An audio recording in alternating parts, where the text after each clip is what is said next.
Welcome to Penrose Learning, where we make understanding easy. In this video, I will explain how to play PUBG Mobile as a guest. To begin, when you first open the game, you'll be presented with several login options. Look for the Guest button, usually located near the bottom of the screen. Tapping this allows you to immediately enter the game and start playing. This is perfect for quick matches or trying out new updates without commitment.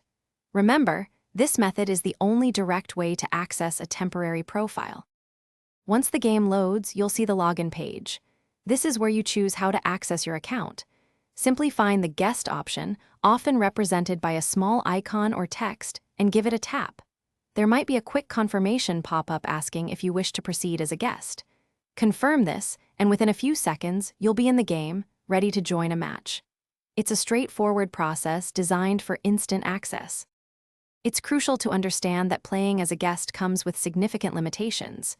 Your game progress, including any levels gained, items collected, or achievements unlocked, will not be saved.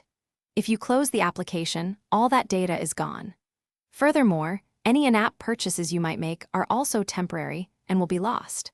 Guest accounts cannot be linked to social media, meaning there's no way to recover or transfer your progress later. So, when is guest play most useful? It's ideal for quick, casual sessions, perhaps to try out a new map or weapon, or if you're just passing time for 10 or 15 minutes. It's not recommended for serious gameplay where you want to build up your rank or collect rare items. For a complete and secure experience, where all your progress and purchases are saved, always opt to create a permanent account linked to a social media platform like Facebook or Google Play. Thanks for watching. If this was helpful, leave a like and consider subscribing. See you next time.